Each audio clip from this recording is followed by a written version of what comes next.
C'est parti.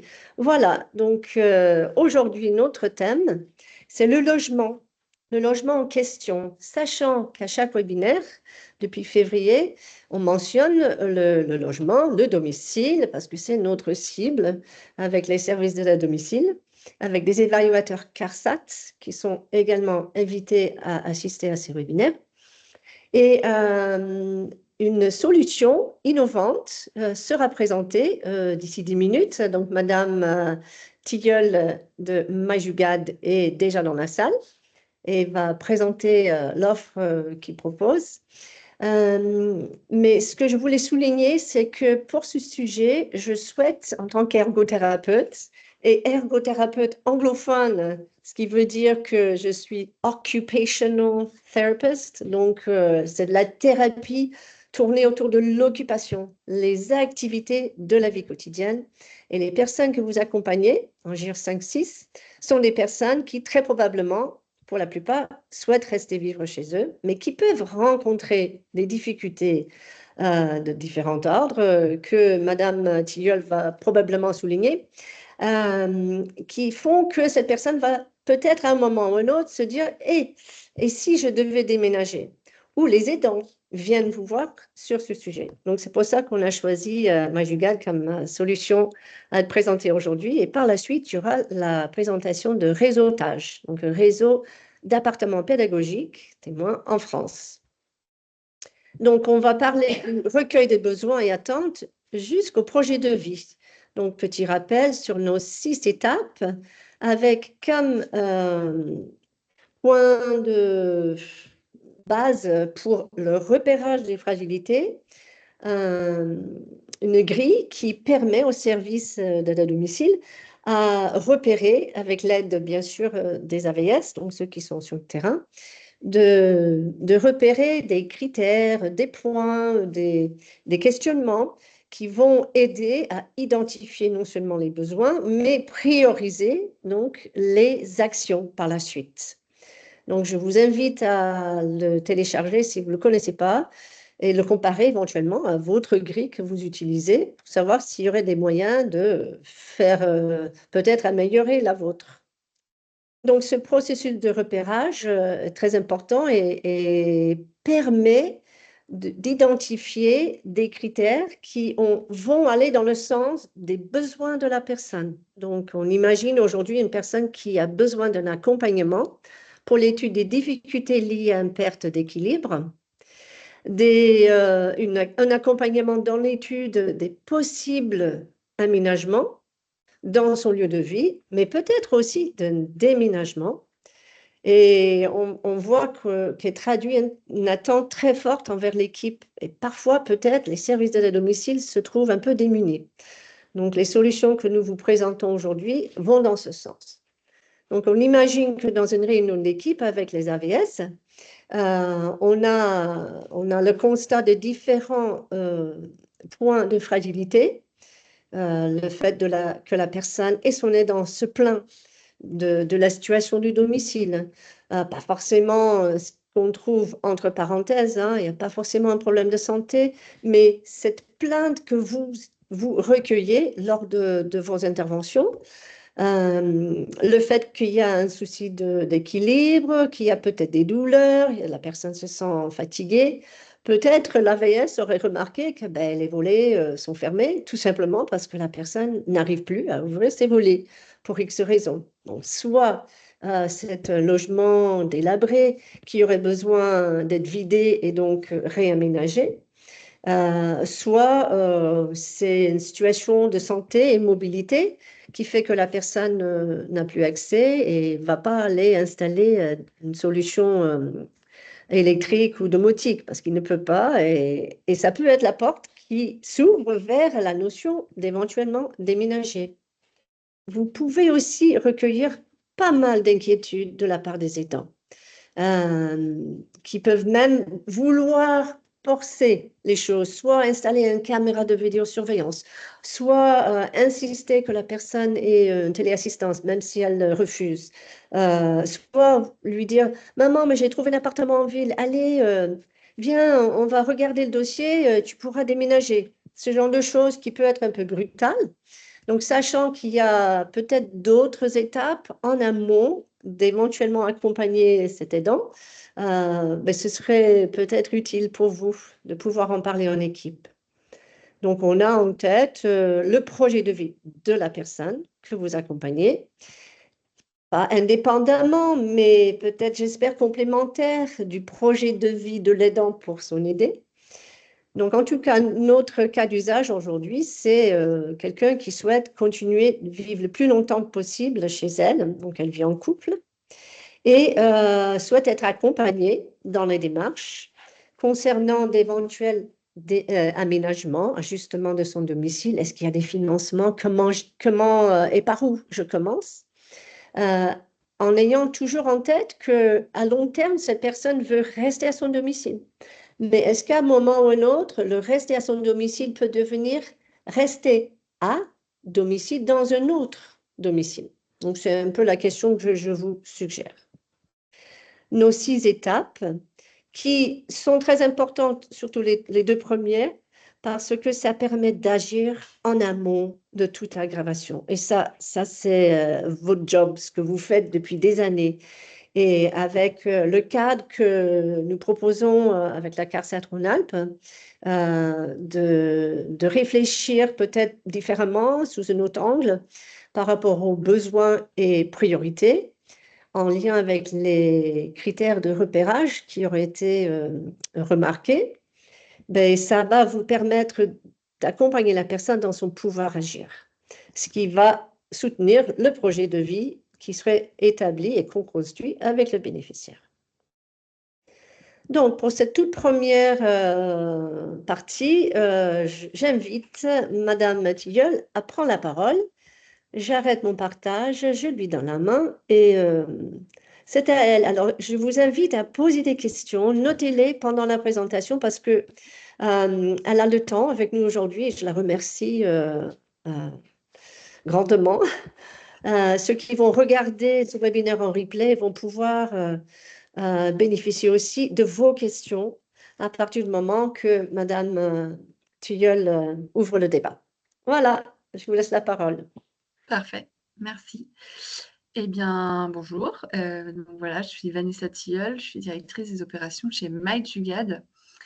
Effectivement, MyJugad a été créé en 2018, fondé par Xavier Delahaye, donc, qui est le fondateur de la société et qui, en fait, a travaillé pendant près de 10 ans dans le déménagement et s'est aperçu qu'en fait, c'était un moment de vie qui était effectivement très anxiogène, alors pour tous, mais qu'il l'est encore plus effectivement lorsqu'on est peut-être un peu plus âgé, plus fragile physiquement, psychologiquement, plus isolé.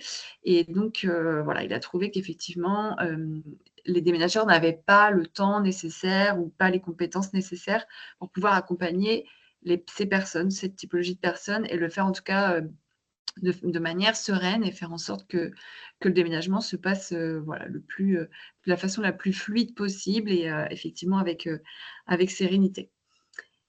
Je vais partir de nos services, puisqu'en fait, effectivement, en fonction de ce que Madame Rondeau disait, on peut intervenir dans une multitude de cas très diverses, bien qu'historiquement, effectivement, Jugad était plutôt axé sur le déménagement. Donc notamment avec un accompagnement plus fin à domicile, avec des accompagnateurs, je le dirai plus loin, mais qui sont formés et labellisés.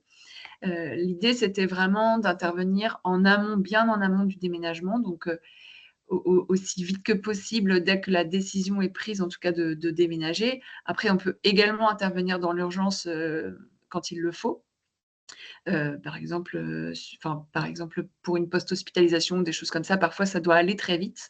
Mais c'est vrai que l'idée, c'est bien sûr de prendre le temps avec les personnes de préparer leur déménagement, avec notamment l'aide au tri, l'aide à la mise en carton, tout ce qui est petit débarras.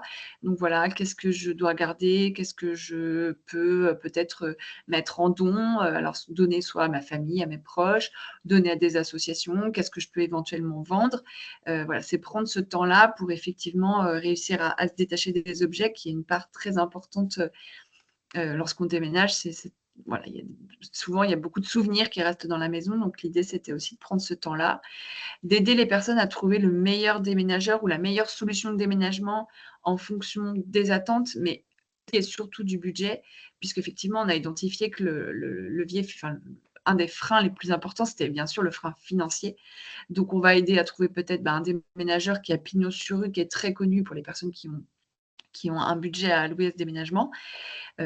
Ou alors peut-être des solutions un petit peu plus confidentielles, voilà, louer un camion, demander à un voisin, au petit-fils, à un proche ou autre de conduire le camion et puis nous, on va venir en complément, pour peut-être aider à charger les meubles les plus lourds et cetera. L'idée, c'est vraiment aussi de faire avec les personnes. On n'est pas là pour faire tout à leur place. Il faut aussi qu'elles soient acteurs et actrices de leur déménagement. Donc l'idée, c'est de trouver la meilleure solution ensemble et nous, on va venir vraiment avec un service à tiroir, trouver, les services dont les personnes ont vraiment besoin en fonction des proches, en fonction des aidants et cetera. On fait aussi effectivement tout ce qui est nettoyage de logements vides, donc nettoyage avant état des lieux, nettoyage suite à un décès ou, comme vous l'avez dit, effectivement, lorsqu'il y a des pathologies telles que le syndrome de Diogène. À ce titre, on intervient beaucoup chez les bailleurs sociaux notamment, pour faire des débarras ou lorsque une réhabilitation doit avoir lieu ou des petits travaux et que les entreprises, par exemple, utilisent leur droit de retrait dans des logements qui seraient trop encombrés ou trop insalubres. Bien sûr, on fait tout ce qui est débarras et l'aide aux démarches administratives.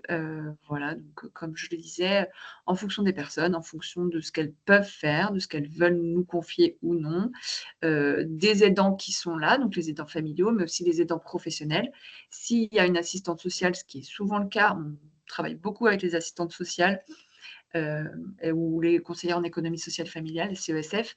Dans ces cas-là, on travaille avec elles, voilà, main dans la main et puis, nous, on va être un petit peu, le chef d'orchestre plutôt peut-être pour l'opérationnel. Je ne sais pas si déjà là, il y a des questions sur un petit peu les services qu'on a à disposition,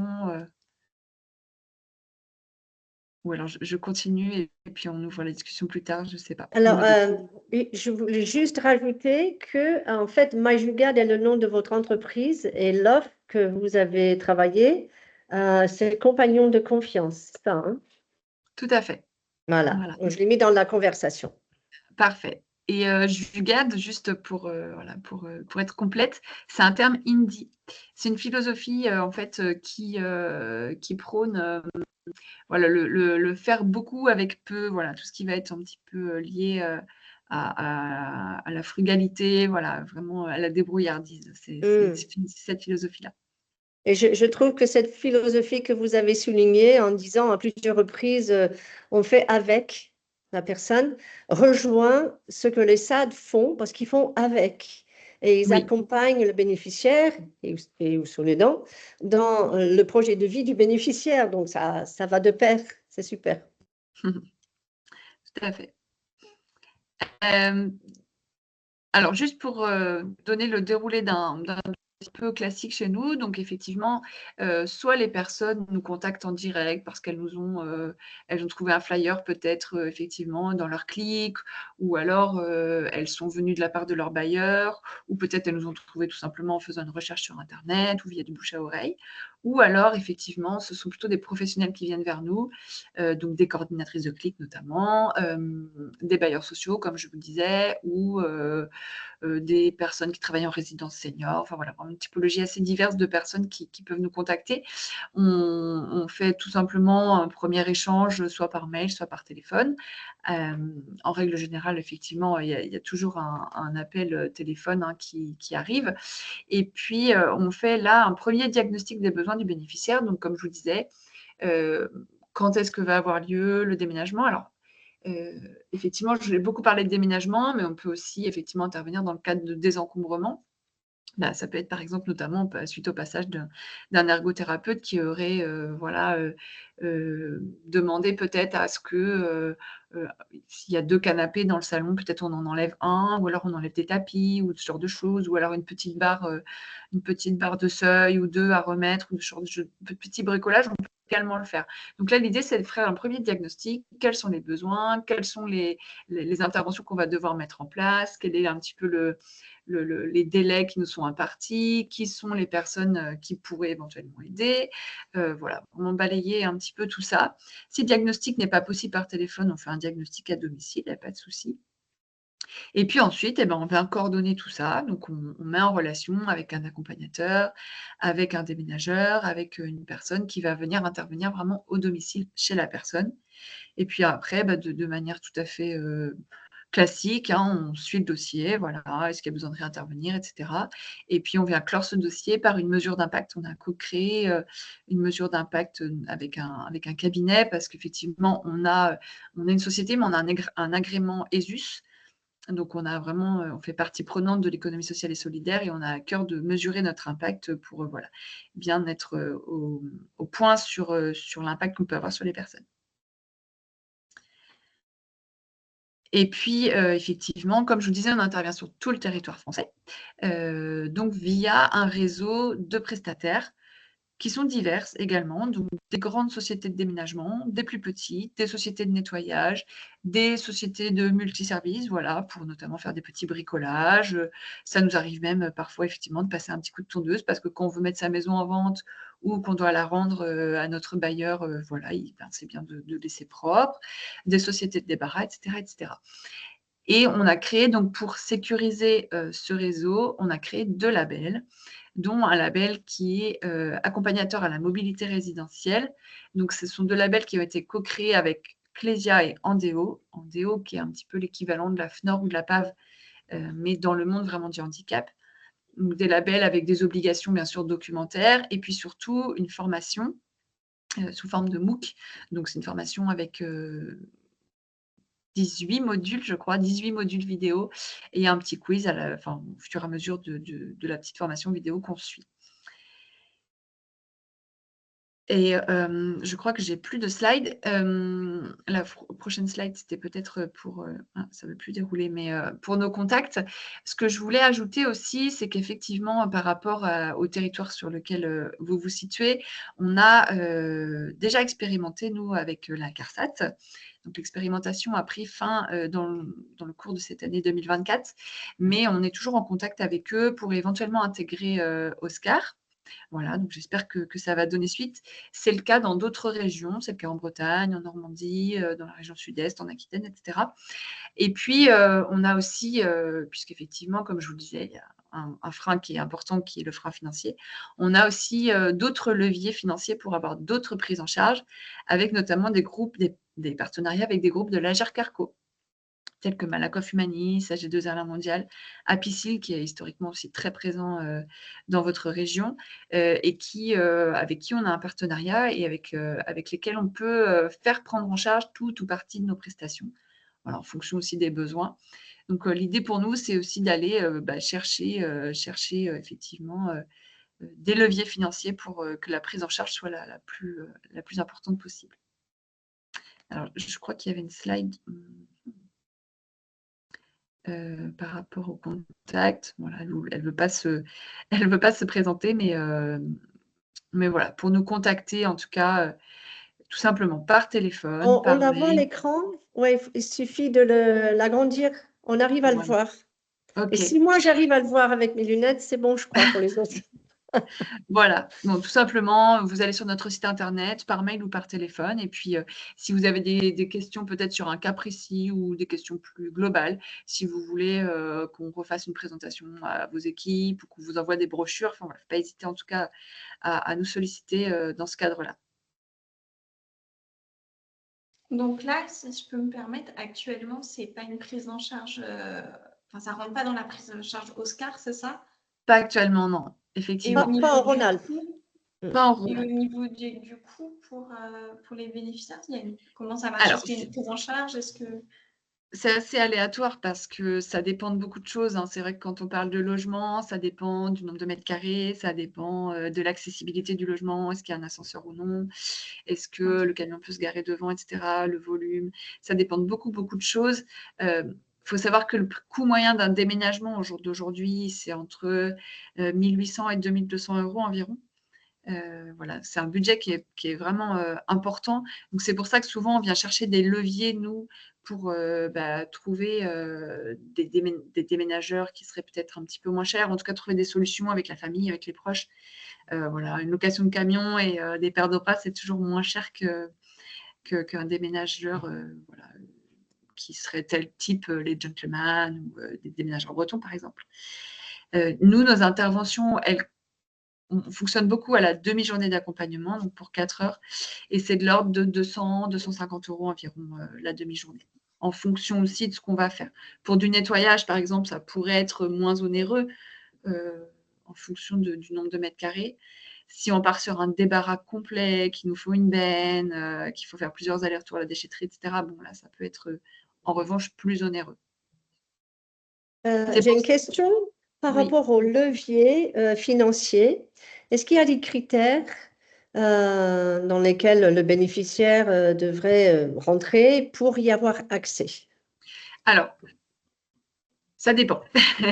Voilà, alors on a des partenariats, par exemple, si je prends Clésia ou AG2R La Mondiale, on ne va pas avoir les mêmes critères et les mêmes barèmes. Pour Clésia, il va être important que la personne, effectivement, déménage dans un cadre assez précis de perte d'autonomie. Voilà, il y a vraiment quelque chose un petit peu dans le cadre dans le cadre des plans Oscar notamment, où il faut qu'il y ait effectivement une perte d'autonomie qui soit quand même assez avérée. Pour AG2R La Mondiale, ça va être moins le cas. Par exemple, on accompagne aussi pour AG2R La Mondiale les ressortissants aidants. Voilà, un aidant qui serait ressortissant AG2R La Mondiale peut bénéficier d'une prise en charge pour l'aider. Donc voilà, ça dépend vraiment en fait du partenariat, du partenaire avec qui on va faire cette demande de prise en charge. Est-ce qu'il y a des frais de dossier? Non. OK. Voilà, pas de premier diagnostic, devis, etc. Il n'y a pas de voilà, on ne facture pas de frais de dossier. Est-ce qu'un SAD peut être l'interlocuteur qui vous contacte? Tout à fait.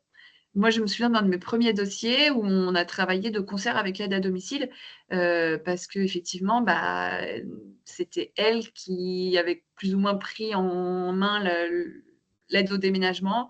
Mmh. Elle prenait sur son temps, pour faire les cartons, voilà, pour aider au tri, pour aider la dame et elle m'avait sollicité plutôt pour que la partie qui était, administrative. Voilà, elle m'a dit: «Moi, j'ai pas le temps de m'occuper de clôturer le compte EDF, de rouvrir le compte EDF» et cetera.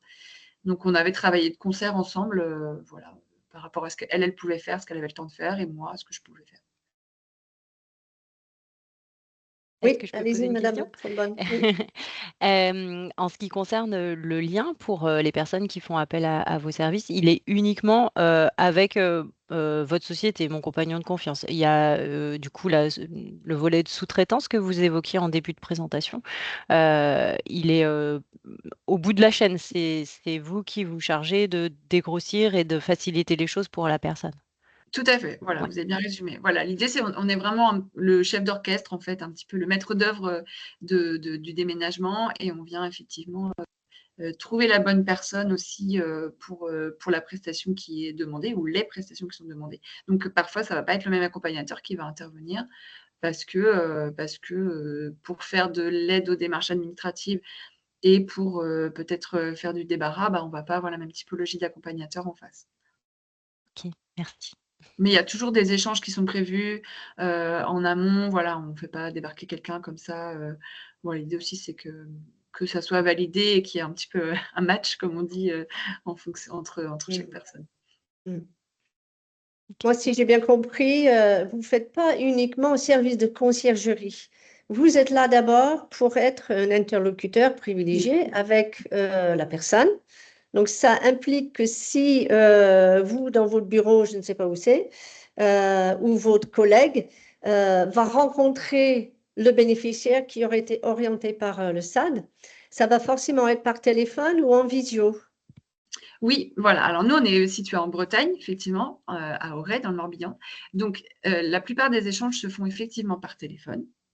Maintenant, si, c'est quand même souvent le cas, il faut une visite à domicile, d'une part pour nous évaluer un petit peu effectivement, plus finement, quels sont les travaux, quel est le volume et cetera et dans ces cas-là, on fait intervenir un de nos accompagnateurs pour pousser un peu plus le diagnostic à domicile Est-ce que vous avez parmi vos accompagnateurs des herbothérapeutes, des assistantes sociales, etc., en Rhône-Alpes? Non, Ok. ça ne fait pas vraiment partie de la typologie de nos accompagnateurs. On est plutôt sur plutôt des personnes qui sont dans l'opérationnel, mais qui ont suivi cette formation qui effectivement, la formation alors elle a 2 objectifs, hein, le label, il a 2 objectifs. Il a effectivement le 1er objectif, c'est de sécuriser, le bénéficiaire final qui sait qu'en face de lui, il aura une personne qui, sera formée à l'accompagnement d'une typologie de personnes plus spécifique. Mais c'est aussi de donner des clés et des outils à nos accompagnateurs pour qu'ils soient, voilà, outillés, qu'ils ne se retrouvent pas un petit peu démunis face à certaines situations qui sont parfois complexes, voilà, dans des logements qui sont parfois difficiles, des situations de vie qui sont aussi parfois difficiles. Donc ça vient vraiment dans les 2 sens, en fait. Ok. Moi, je voulais souligner l'importance de ce que vous avez dit tout à l'heure, c'est qu'il peut y avoir des interventions pour le petit bricolage. C'est très souvent le cas avec des bénéficiaires qui n'ont pas forcément d'entourage familial. Ils veulent une intervention pour poser un bar d'appui, pour changer l'ampoule, pour peut-être les aider à resserrer les vis. J'imagine que ça peut faire partie, lorsque dans votre bilan de départ, vous repérez ces besoins-là afin que ça rentre un petit peu dans l'action par la suite. Oui, tout à fait. L'idée, c'est de faire aussi toute cette typologie de petites interventions qui sont rarement faites par des sociétés, des artisans, en fait, qui, en général, effectivement, vont pas se déplacer, pour, bah, comme je disais, mettre, 2 seuils ou peut-être, enlever un tapis ou, démonter une armoire pour mettre un lit médicalisé, voilà, ce genre de choses. C'est parfois difficile de trouver un prestataire, qui vient intervenir pour 1 heure ou pour 2 heures. Donc, ça fait aussi partie des prestations effectivement qu'on peut mettre en place. Ok. Et alors, je continue à poser des questions, mais je veux surtout que ceux qui écoutent et ceux qui vont le regarder en replay, qui peut-être osent pas poser des questions, et quelques éléments de réponse, j'aimerais bien simplement que vous parlez un tout petit peu de cette formation et le MOOC, vous en avez fait allusion. Est-ce que un SAD peut se renseigner sur l'éventualité qu'un AVS dans l'équipe qui prend à bras le corps des situations, comme vous avez mentionné, assiste à ces formations pour éventuellement devenir un interlocuteur? Oui, bien sûr, c'est tout à fait possible. Le MOOC, c'est une formation qui est gratuite, hein, donc il y a pas de souci, il suffit de nous contacter et puis on vous crée des identifiants, donc c'est, module vidéo, il y a 2 grandes parties, en fait. Il y a une partie qui est quand même, plus dédiée effectivement j'allais dire, plutôt du savoir-être, donc comment est-ce qu'on communique avec, certaines personnes, voilà, qu'est-ce qui est attendu, en fait, de nos accompagnateurs en termes, bah, voilà, de présentation et cetera et de communication avec nos bénéficiaires. Puis il y a une deuxième partie de la formation qui est plus sur du savoir-faire. Donc là, très pratico-pratique, madame déménage, qu'est-ce que je laisse comme affaire la veille au soir? Qu'est-ce qu'il faut laisser à portée de main? Elle souhaite, se débarrasser de certaines affaires, où est-ce que je peux, les mettre en don et cetera? Quelles sont les solutions qui existent? Donc, mais c'est tout à fait, c'est possible, effectivement de s'inscrire, c'est gratuit et c'est avec plaisir que je partagerai les accès, bien sûr. Ok. Est-ce que d'autres personnes ont des questions ou des remarques avant qu'on clôt ce chapitre compagnon de confiance? Parfait. N'hésitez pas à nous recontacter en tout cas, voilà, vous avez les coordonnées dans la présentation. Ok, très bien, merci Madame Merci Tilleul. à vous, madame Bourdeau. Donc, je vous invite à rester pour découvrir Réseautage, hein. Et peut-être d'autres questions viendront avant la fin, d'ici un quart d'heure, qui sait. Donc, je reprends la main pour partager mon écran. Donc, j'espère que c'est ça que vous voyez. Voilà. Donc, En France, il y a plusieurs appartements témoins. J'en parle à chaque webinaire, à la fin, juste avant le temps question, en fait. Donc, il y a un aparté, c'est l'appartement dans lequel je suis. Donc, vous le voyez peut-être derrière la petite fenêtre de mon écran. Un appartement qui existe depuis 2019, qui a pour but de permettre à des personnes accompagnant le domicile, donc le soin, le social, l'animation, etc., ainsi que le grand public et les artisans et les industriels, donc un lieu où les gens peuvent venir se former, se sensibiliser, questionner ensemble des solutions. Donc, un aparté fait partie de ce réseau qui a vu le jour il y a 3 ans. Elsa, l'appartement à Lyon, en fait partie. Il est aussi un CICAT. Il y a un autre CICAT à Montpellier qui a un showroom qui fait partie donc de réseautage. Innovadom, un appartement à Voiron, donc aussi en Rhône-Alpes, est membre aussi de ce réseau. Ce que je voulais vous présenter aujourd'hui, c'est donc ce site internet. C'est https://réseautage.fr. Attention, c'est réseautage, R-E-S-A-U, et non pas E-A-U. Donc, je vais le mettre dans... Oups, j'ai perdu ma fenêtre. Bon, c'est pas grave. Je voulais mettre le site de réseautage dans la conversation. Parce qu'il peut y avoir l'erreur de RESEAU. En fait, c'est le réseau des espaces et des solutions pour l'autonomie à tout âge. Donc, Émilie, qui est à mes côtés, va le mettre dans la conversation. J'ai fait une fausse manip là. Sur le site, vous avez la possibilité de faire une recherche par le nom de l'espace. Donc, si vous connaissez le nom de l'espace, bien entendu, vous y allez. Sinon, vous faites par région, sachant qu'en France, toutes les régions ne sont pas représentées, mais on espère que ça avance. Et puis aussi par étiquette. Et ce que je voulais vous montrer, c'est l'étiquette visite virtuelle. Donc, vous voyez, il y a les espaces qui proposent des conseils d'ergo, des technologies pour l'habitat, les solutions pour l'autonomie, et aussi visite virtuelle. Donc, en tant que SAD, vous accompagnez des bénéficiaires et leurs aidants. En tant qu'évaluateur pour Oscar, peut-être vous questionnez par quel biais orienter la personne auprès de qui vous rendez visite pour un bilan. Pensez à aller regarder ce site pour connaître en France, si vous voyez bien sur la carte qui est à droite de votre écran. On en a, toutes les régions ne sont pas représentées, mais c'est un peu un de nos objectifs. Le TASDA anime ce réseau, donc faites-nous connaître d'autres appartements si vous êtes en vacances à Bordeaux et vous pensez que cet appartement aurait envie d'intégrer le réseau, dites-le nous.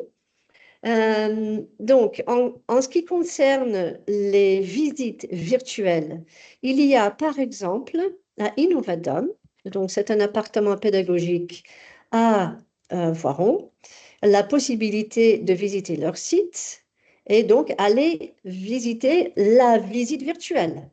Il peut aussi y avoir sur l'appartement à Marle-les-Mines, tout simplement visiter l'appartement, un aparté qui arrive en bout. Hop, voilà, un aparté, là où je suis actuellement. Chaque espace a une page avec une galerie de photos sur le site de réseautage, avec l'explication, avec les différentes étiquettes qui sont proposées. Donc, vous savez qu'à un aparté, il y a des ateliers de prévention, il peut y avoir des conseils d'ergo, et il y a donc la visite virtuelle. Donc, si je vais sur le site, pardon, excuse-moi, si je reviens et que je vais directement sur le site d'un aparté, c'est à mi-chemin de votre écran, quand vous êtes sur chaque page, vous pouvez cliquer dessus pour aller directement sur le site et pour découvrir un aparté, il y a la visite virtuelle. Donc, je fais un peu le cheminement pour que vous vous en saisissiez par la suite. Donc, en allant sur le site de l'Aparté, vous pouvez visiter avec la caméra qui a été utilisée pour montrer la salle de bain, la salle d'eau, pardon. Voilà, des solutions qui sont proposées. Il y a moyen de s'orienter dans l'espace. Il peut y avoir donc pour la cuisine. Hop. Ça peut être un outil qui serait utilisé avec la personne en face de vous, donc sur l'écran de votre tablette, de votre ordinateur, pour commencer à parler logement, aménagement. Regardez, il existe telle chose à tel endroit. Donc ça, c'est un des exemples d'une visite virtuelle. Et celui que je vous invite grandement à découvrir, hop, si je reviens sur réseautage, c'est celui de la maison Dahlia au Havre. Parce qu'ils ont eu un financement, excusez-moi pour les choses qui bougent un peu trop vite, ils ont eu un financement pour créer mon logement bien adapté, le Havre, voilà, la maison Dahlia. Pour créer un logiciel qui permet à la personne de faire la visite virtuelle avec un casque, mais aussi avec un écran. Donc, je rappelle que sur le site de réseautage, vous trouvez différents espaces et solutions pour l'autonomie à tout âge. Et sur la page donc, de la Maison Dahlia, vous voyez que vous allez directement sur leur site web. Donc là, nous sommes sur le site web de la Maison Dahlia et c'est là-dedans que je vous invite à prendre le temps en équipe pour visiter leur visite virtuelle qui est vraiment extrêmement bien fait et qui propose des petites vignettes, à savoir que toujours avoir en tête comment est-ce que je vais alimenter une discussion avec un bénéficiaire, avec un aidant, de manière à ce que j'ai des informations visuelles à lui proposer. Donc, il propose soit un autodiagnostic, et ça, c'est pour les personnes qui vivent plutôt près de la maison Dahlia pour qu'ils puissent suivre un parcours. Mais sinon, il y a aussi la visite libre. Donc, pour aujourd'hui, nous faisons la visite libre. Et vous voyez, alors, si je le mets en plein écran, il commence à l'extérieur. Il y a des petits points sur lesquels on peut cliquer où une information est donnée. OK ? Vous pouvez prendre le temps pour visiter chaque point information ou tout simplement changer de page et choisir. Peut-être ce n'est pas l'entrée qui est le sujet avec le bénéficiaire. Peut-être c'est la chambre ou la cuisine. On va imaginer que c'est la cuisine. Donc, vous allez cliquer. Hop. Tout ce qui est point de vigilance. Donc, il propose de discuter autour des notions qui concernent le danger dans la cuisine. Donc, en ayant sur l'écran des étagères, en ayant des outils, une hotte qui va représenter le lieu de vie de la personne avec qui vous avez vos discussions, c'est un autre moyen d'ouvrir un débat. Alors, si on tourne vers l'escalier, par exemple, on va juste lire ensemble un constat, un point de vigilance pour ouvrir le débat avec la personne. On change par rapport aux éclairages. Alors, comment sont les éclairages chez vous? Donc, vous voyez, c'est un support comme un autre pour alimenter un débat et des échanges avec des personnes. Alors, maintenant, j'aimerais bien quitter quitter le plein écran et revenir hop, à mon diaporama pour finir le... hop. Donc, merci pour votre patience. Qui se trouve là. Donc, vous voyez bien à l'écran le réseau des espaces et solutions pour l'autonomie. Notez bien l'adresse. Prenez le temps de visiter, de découvrir ce que proposent différents espaces pour des solutions pour l'autonomie. Donc, avant qu'on prenne fin, hop, je voulais vous rappeler des liens Internet que je propose à chaque fois. Sachant qu'il y a le site Bien chez soi porté par la CNAV qui propose de manière générique des informations permettant de connaître l'existence des techniques et technologiques par rapport à une fonction, par rapport à une activité ou par rapport à un lieu de vie, dans la chambre, la cave, etc. Donc, on peut affiner sa recherche et aller plus loin dans la recherche de ses connaissances concernant les aides techniques et technologiques. Le site de Domino, donc porté par le TASDA, où vous pouvez, par exemple, faire une recherche avancée sur un chapitre ou le volet « Mieux voir ». Qu'est-ce qui existe comme solution technologique? Toujours technologique. Ce n'est pas générique. Vous trouverez le nom d'un certain nombre de solutions. C'est un catalogue, c'est notre outil de travail. C'est loin d'être exhaustif, mais peut-être ça peut vous aider dans vos recherches. Et puis le site de l'appartement Elsa à à Lyon, qui a aussi sur leur site internet des solutions, une visite virtuelle, des fiches ressources, etc. Il y a aussi donc des lieux à visiter. Bon, on a fait une passe sur réseautage. Donc, ces 3 appartements font partie de réseautage.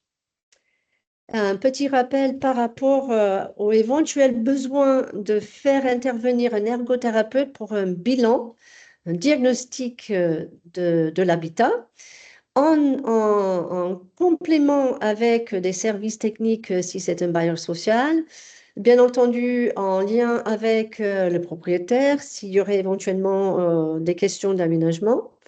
L'action sociale Agir Carco qui se nomme Bien chez moi est facilement accessible en allant sur le net, sur leur site. Il y a aussi la proposition de certains départements, le département de l'Isère par exemple, qui propose avec un partenariat avec l'entreprise Merci Julie, qui est nationale, qui intervient pour les personnes qui ne sont pas ressortissants Agir Carco. Et il y a aussi certains mutuelles qui proposent un diagnostic ergo à domicile. Donc, que ce soit gratuit ou payant en petite partie selon les mutuelles, c'est bon à connaître. Et bien entendu, le CICAD de Lyon reste ouvert pour des visites grand public avec une équipe d'ergothérapeutes qui peut accompagner des demandes. On revient à notre cas d'usage pour ce projet de vie qui est de continuer le plus longtemps que possible de bien vivre chez elle et être accompagné dans les démarches concernant l'évolution de son état. On revient à la notion d'évolutivité. Les bénéficiaires que vous avez sont en GIR 5 et 6. Ils vont peut-être glisser vers une fragilité plus importante et avoir besoin d'une aide plutôt de l'ordre de l'APA. Mais dans tous les cas, c'est lorsque la personne commence à montrer des signes de fragilité ou pour lesquels le repérage de fragilité a pu être fait grâce à l'utilisation de la grille, que vos équipes, avec vous, vous agissez en amont de toute difficulté. Donc, je vous invite à découvrir ces outils. Donc, allez sur le site de MyJugal pour prendre davantage connaissance. N'hésitez surtout pas à répondre à la proposition de Madame Tilleul de la contacter pour qu'elle fasse une présentation dans votre service, peut-être sur votre territoire, pour faire connaître. Sachant qu'à chaque moment, vous allez pouvoir réévaluer les besoins en fonction des constats qui montent en réunion d'équipe, ajuster les priorités et agir en fonction. Donc, est-ce que vous avez des questions sur le site réseautage que je vous ai présenté? Est-ce que vous avez besoin de plus de précision? Sinon, je vous fais le rappel sur ce deuxième trimestre. Donc, on a déjà eu au semestre, pardon, au mois de juillet, la présentation de ces diètes. Nous avons eu la présentation de Cher Ami et Allo Louis, deux autres solutions portées par Viva Labdés de CARSAT Rhône-Alpes. Aujourd'hui, on a eu le privilège d'avoir la présentation de Compagnon de confiance. Merci beaucoup, Madame Tilleul.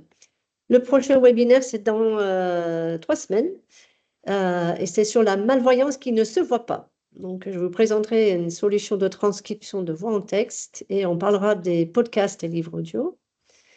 Parce qu'il est vrai que des fois, repérer la malvoyance, c'est compliqué parce que ça ne se voit pas.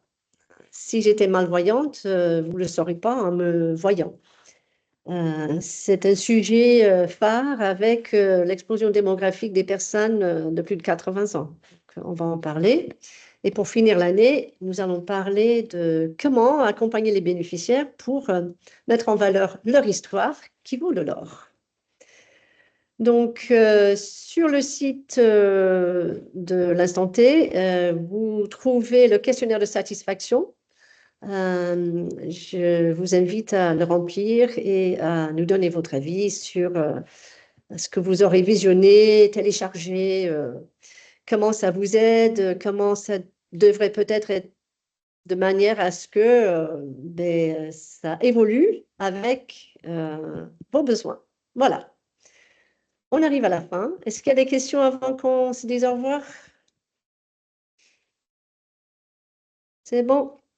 Merci à tous pour votre présence. Merci beaucoup. Et d'ici probablement début de semaine prochaine, vous recevrez un mail disant que le replay est en ligne avec la fiche produit et un petit clic démo. Voilà. Merci encore. Merci, Merci, Madame au revoir. Tillon. Bon après-midi. Merci, Oui. Au revoir. Au revoir. Merci, Bonne au fin de journée.